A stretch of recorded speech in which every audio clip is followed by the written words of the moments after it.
So tell me some of the challenges that you had to face when you first got started and got into this multifamily or real estate world. Well, for us, I would say, coming from a different country, one of my biggest challenge was the barrier of the language, and going through that. What if I talk to a broker and they don't understand what I'm saying? What if I'm trying to do this and they know that I'm not American and they don't take me serious?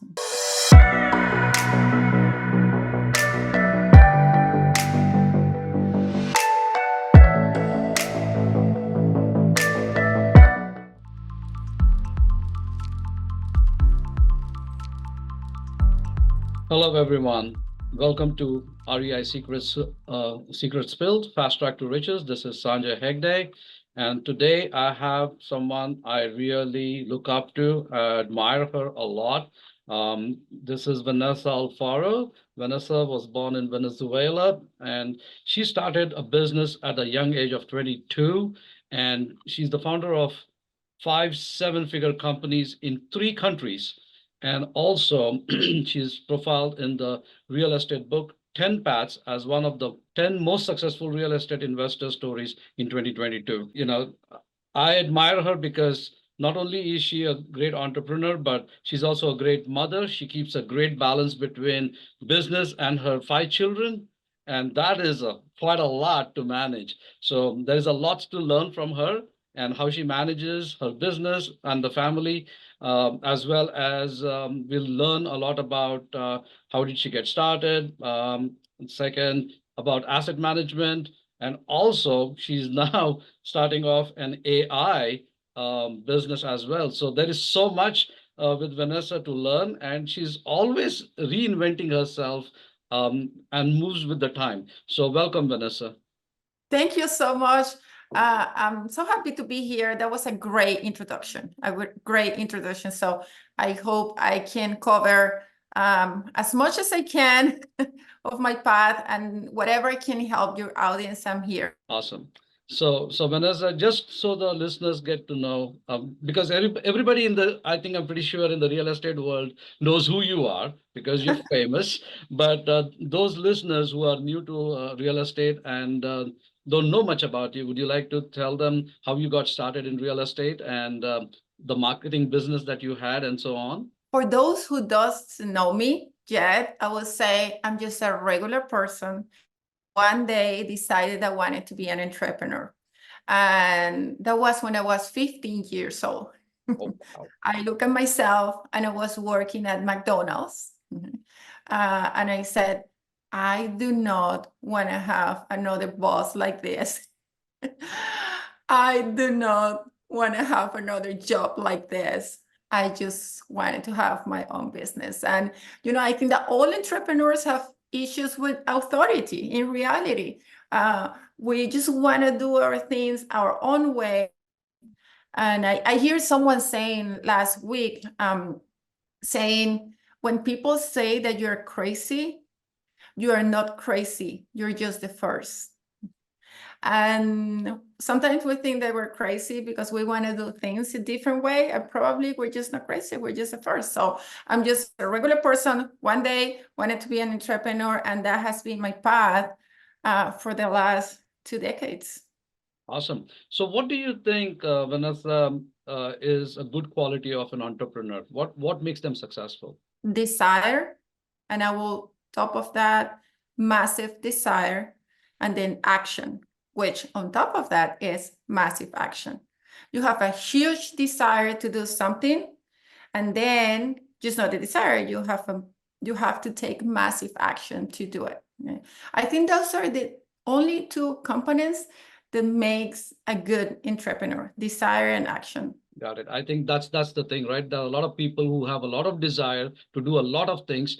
They read a lot of books as well, but they just don't act. So no action, there is you won't get far with that. So that's a great one. That's the biggest issue with people that wants to be an entrepreneur. Okay. That wants to be an entrepreneur, but they are not an entrepreneur. Is, oh, I want to do something and I read this and I learned that, but they don't take that action that is gonna move the needle. Okay? And I mean, I have 100 stories about this, okay? But that's the most important. You can have the biggest desire, but then if you don't take action, you're gonna be in the same place. And there are many entrepreneurs wanting to be entrepreneurs that are stuck in that area. Okay, and everybody is concerned. Okay, what happened if? Okay, what happened if I do it? What happened if I move the needle? What happened if I take the action to do what I wanted to be? But have you thought about what happened if I don't? That's a question for me. What happened if I don't do it? Okay, how I'm gonna feel in 6 months if I'm still in the same place? How what's gonna is going to happen? Probably I'm going to be in the same place. Okay, how is that going to make me feel? So I think that we have to change the question. Instead of what happened if I do it, is what happened if I don't do it, and we will realize that really it's not that bad. I agree with you 100%. I think the fear of failure keeps people from moving forward and accomplishing, their dreams. So I completely understand where that's coming from. So, What is um, failure? What is exactly, failure? right? People are the questions that you were asking, right? Like people don't ask that, what if I don't do this? The problem is they think more about, what if I do this and I fail? If I do this, what if I don't get where I want to? But instead of thinking, if I don't try, I'll never get there. If I don't try, I'll never know. People, that's the biggest problem, I think, with a lot of people. They doubt their own capabilities. And I think if they stop doing that, I think they'll do very well. You So, know that we both were in that incredible conference in Orlando correct. last and we hear this guy David Goggin, Yeah. and he was saying that we have to teach ourselves to fail instead of to win. We have to teach ourselves to fail. Okay? As much you fail, as closer you are to winning. That was an incredible switch on your mindset that you always have to win. Okay, we have to teach our kids to fail. If they win all the time, okay, they're not winning really. That is so true. That is so true. I don't like to use the word failure. I always like to use the word lessons learned, because I think every time you take an action, obviously there will be some kind of a result that comes out of it. Some results might be what you would have had thought. We both know it's a very challenging thing, Vanessa. So tell me some of the challenges that you had to face when you first got started and got into this multifamily or real estate world? Well, for us, I would say, coming from a different country, one of my biggest challenge was the barrier of the language, and going through that. What if I talk to a broker and they don't understand what I'm saying? What if I'm trying to do this and they know that I'm not American and then don't take me serious? Okay. But then the question was, well, if I don't do it, what if I don't do it? Then I'm not going to make this business. So I have to face that fear that I had. So for me, that was one of the biggest challenge. Okay, was to break that barrier. Okay, that what if to, and at the end, I found that people really don't care. True. They, like, if a broker, they just want to sell you a deal. If you're the right buyer, they don't care. Okay, if you speak the most beautiful English, or your English is broken, or if you're coming from another country, if you're a strong buyer and you know what you're doing, they want to sell it to you. Okay, so the fear is on you of what do they think about me, what are they going to think about my accent, or whatever you have in your mind. And you probably right now, if you're listening this episode, you're probably thinking, oh, well, yes, I do think about me because of this or for that. Correct. I don't care. At the end, it's just in our mind. We'll see that, like, really, okay? You will ask someone, and probably 95% of the people, they just don't care. It's in our mind. Absolutely, absolutely. It's all in the mind, and I think training it and coaching it to make sure that we make it successful is the challenge that a lot of them face as well. But you overcame that, so I'm pretty sure those who are listening to this, I would definitely tell them, guys, if Vanessa could come from a different country and do this, so can you. Maybe it takes a little bit of work on your side. I'm pretty sure Vanessa had to put in a lot of work into it as well. And My English is better now. I can there say you that. go. Yeah, yeah. So, what was your first deal like? What was that when you first signing that big check and saying, "I'm closing on this deal"? What did that feel like? How was that? I have this entrepreneurial issue that most of the entrepreneurs have, that we don't celebrate our wins. And when I closed my first deal, I was like, okay, we closed next. My husband was like, well, you close your first deal? Let's have a champagne bottle. I was like, no, we need to have another one. Okay. No, we need to celebrate. This is huge, Vanessa. Just I'm too busy. I'm too focused. I need to get, we need to get all this business plan implemented, and we need to do X, Y, and Z. This is just the beginning. Okay. But I have learned my last few years in business as well, that we need to celebrate our wins. So it's important to celebrate. I was telling the story at that event when I was speaking in that Orlando conference. I was telling the story of how it is actually going to this Tony Robbins event and walking through fire. Okay, have you been there at that event? No, which one? The Tony Robbins? The virtual one. Awesome. Yes, the Tony Robbins. So Yeah. when you go to the virtual one, you have to break like a piece of wood. Okay. Yeah. Then you Going have to walk on the fire as well. So when you go in person, you walk on fire yeah. and hot coals. And one of the most important things after you break the wood and after you walk on fire is the celebration part, because he teaches very important to train the brain to celebrate those small wins, even though you know that you have to keep going. So I have learned that. Okay, that's something that I am implementing right now. So every time we have a win, if it's a closing, or even though every time we lose a deal in front of an LOI, okay, it takes a little bit of you like, wow, I really wanted to do the deal. But then I switched that immediately to, okay, awesome, let's celebrate, because this is one more that is bringing me closer to the ones that is the right deal for me. So it takes a little bit of brain training, mind I agree. training, I agree. do Yeah. that. So I know that one has to be very strong-willed on this one, to be an entrepreneur, and as you mentioned about winnings. So do you have any ritual that you follow when it comes down to like yoga or mind setting or anything like that? What does Vanessa's day look like from morning to evening? Wow, that's a great question. Nobody asked me that in a podcast before. So my alarm sounds at 4:30 a.m. Okay, so I wake up at 4:30 a.m. and then I have my coffee. I have some water with lemon water, so you have some electrolytes in that water. It's important. Then I have my coffee, and I usually work from 5 to 7 a.m. So I have 2 hours where my brain is sharp, okay?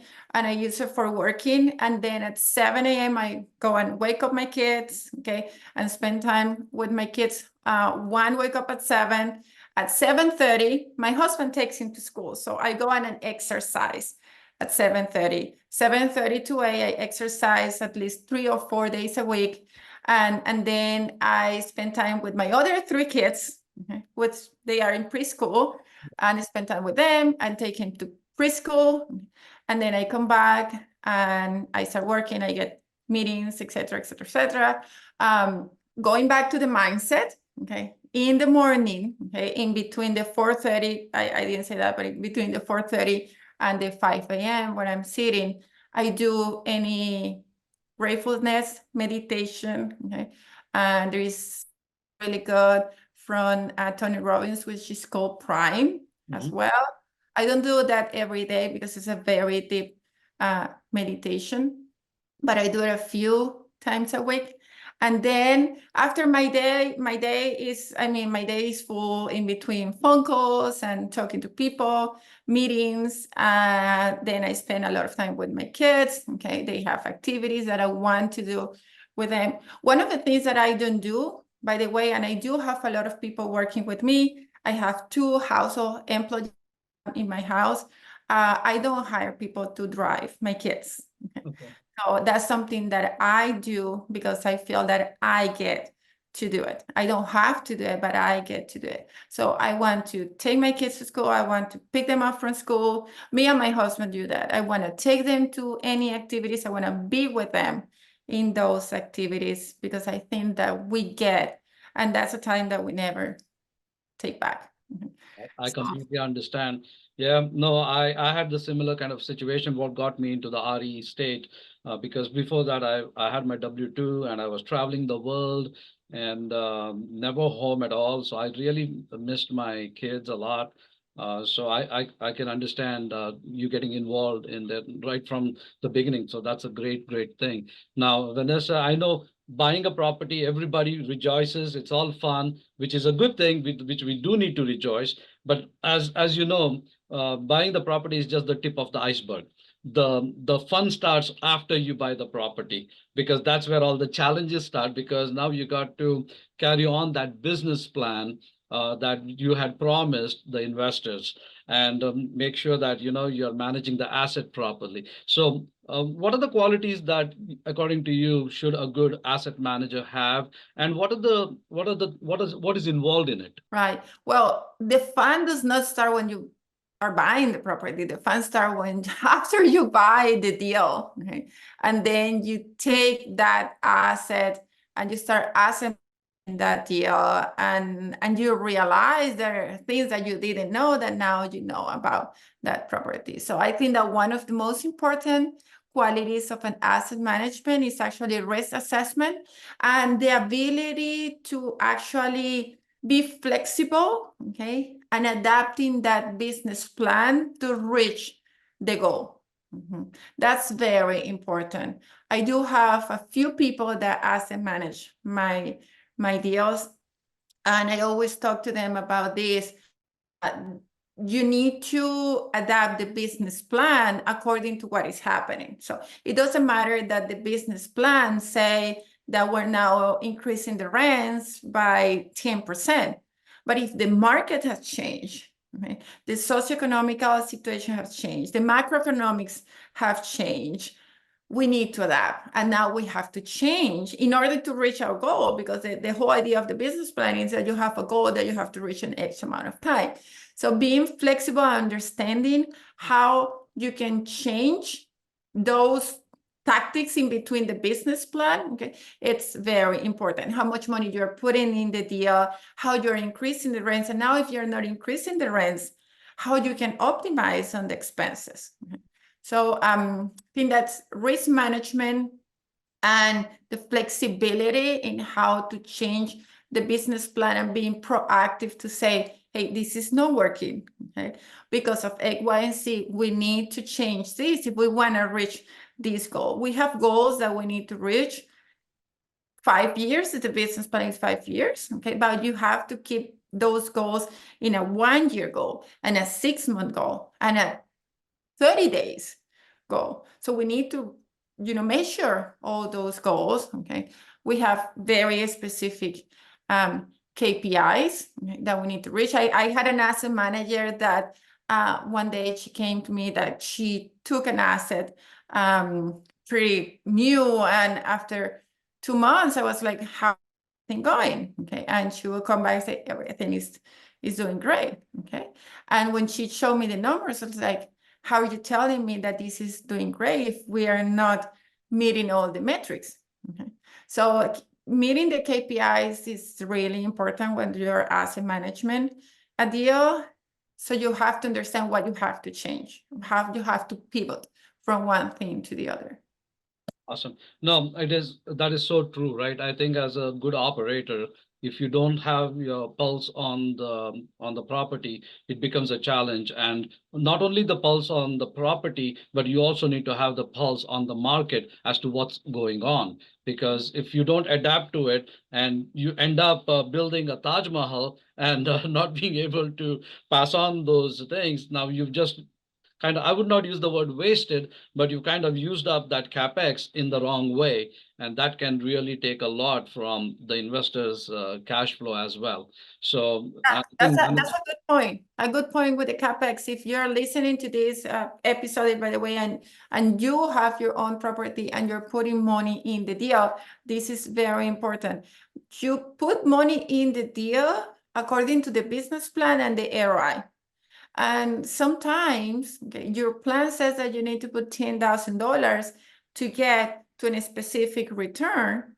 But if the market change, if the situation change for one reason or the other, okay, it could be that you don't need to put $10,000 to get to that era. It could be that you only need $8,000, not because everything is less expensive, because the market maybe increase on the rents faster of what you thought. Okay, now your comps are different, and you don't need to put so much money into that. Or you can switch the money in between the $10,000 that you have to put in the property, and then instead of putting $8,000 or $7,000, that's what the market is telling you to do, and the rest of the money go in other things. Okay, so that ability to understand the market and pivot to one thing to the other in order to get to the major goal, which is what is the return that you're going to get. That's a good quality that an asset manager needs to have. Absolutely. So Vanessa, I know that you are a busy person. You have kids. You have a lot of things that goes on in your day-to-day life.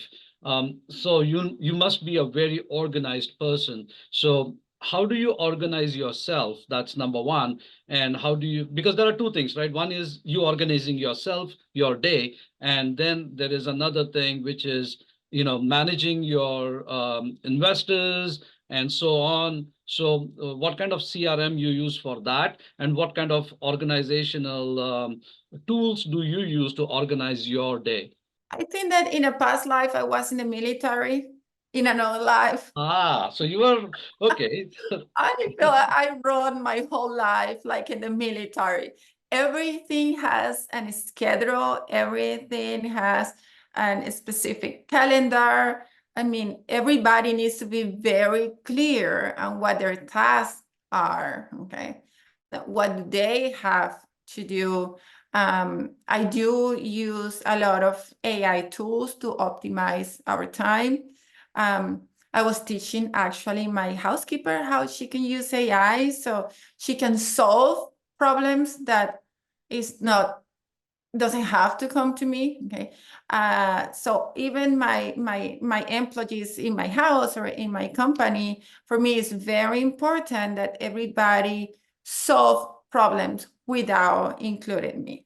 Okay, I have this rule that I learned from this incredible book from Dan Martell that is called "Buy Back Your Time." Okay, and it's not a new principle, but it's in a very refreshing way that he explained that to you. And it's the 3-1-1, which is if you have one problem, okay, you have to bring 3 options, okay, and 1 suggestion. It's the 1-3-1. Okay, so you have one problem, you bring me 3 options, and then you give me 1 suggestion on how to solve that problem.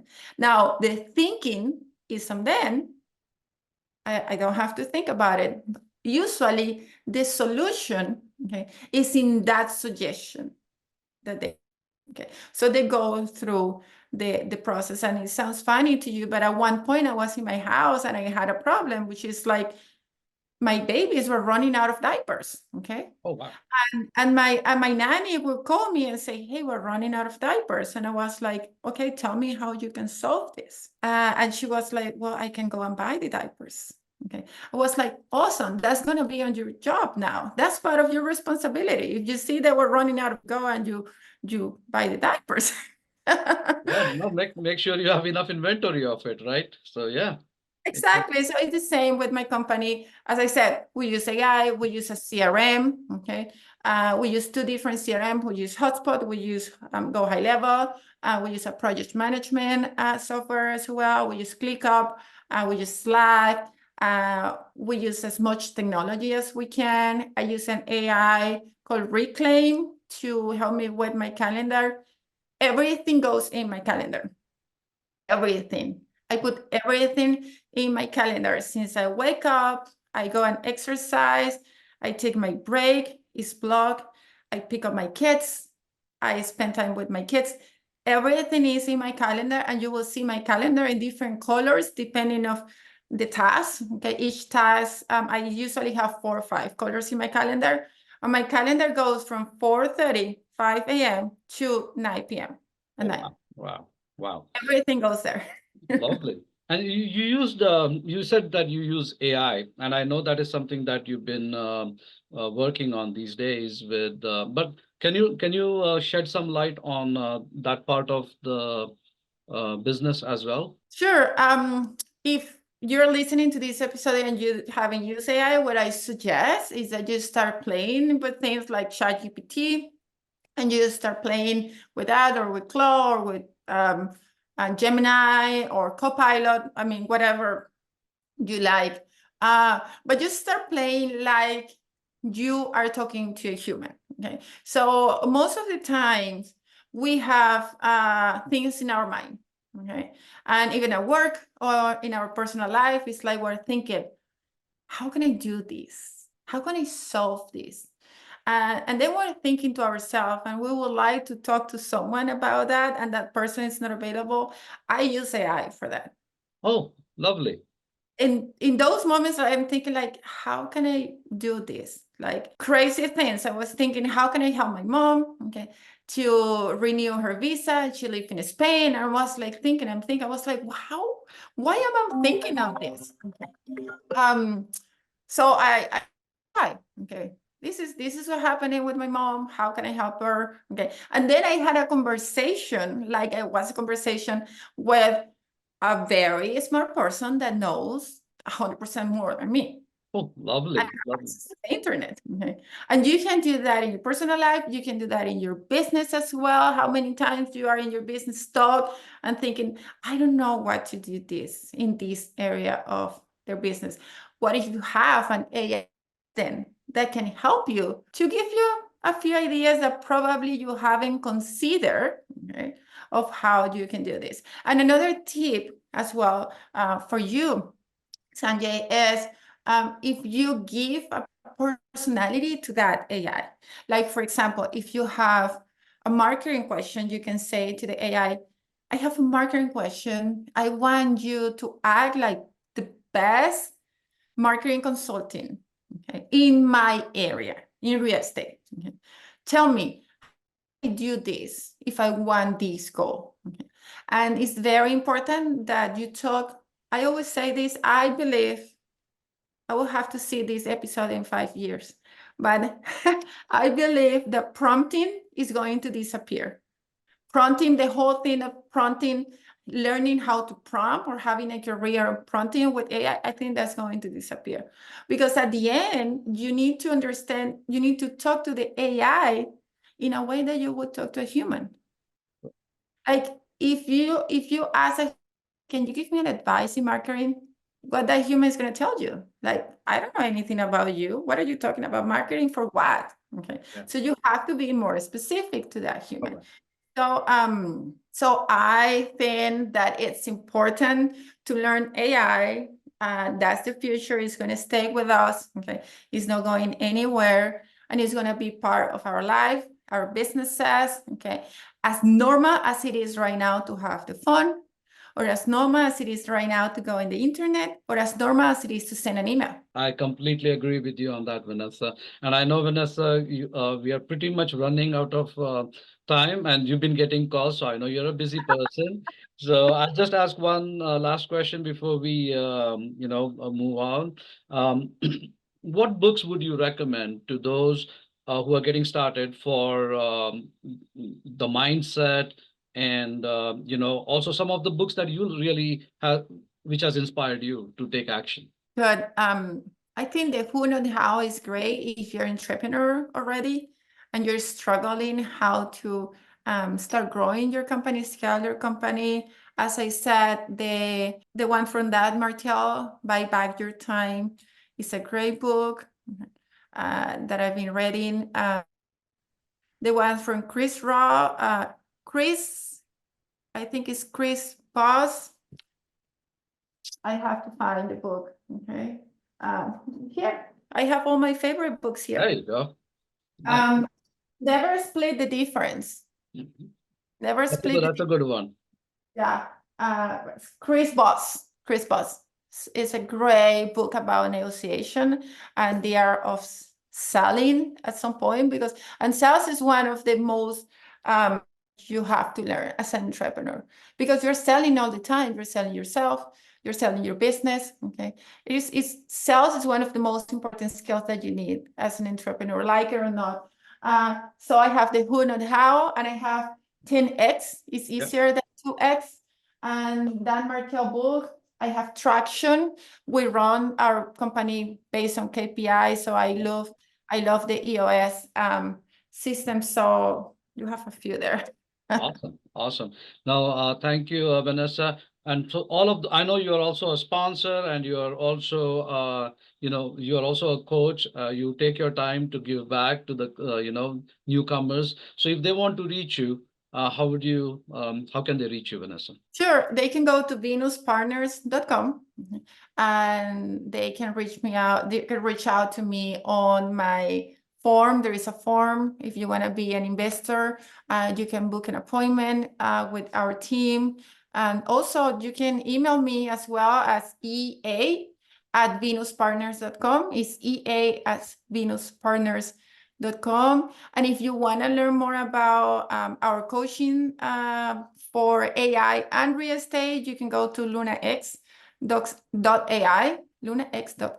and you can find more information there. Awesome. Thank you, Vanessa, for taking your time coming on this. So we really appreciate it. So on behalf of Real Estate REI Secret Spills, Fast Track to Riches, me, Sanjay Hegde, I would like to thank you. And I'm pretty sure you gave out so much information to all these listeners. I hope they'll contact you. And I highly encourage all of those who are listening to get in touch with Vanessa. She's a very generous person who is very giving and always ready to help. So thank you, Vanessa. Thank you so much. It was really fun as well. It was really fun. It was a pleasure to be here. Thank you.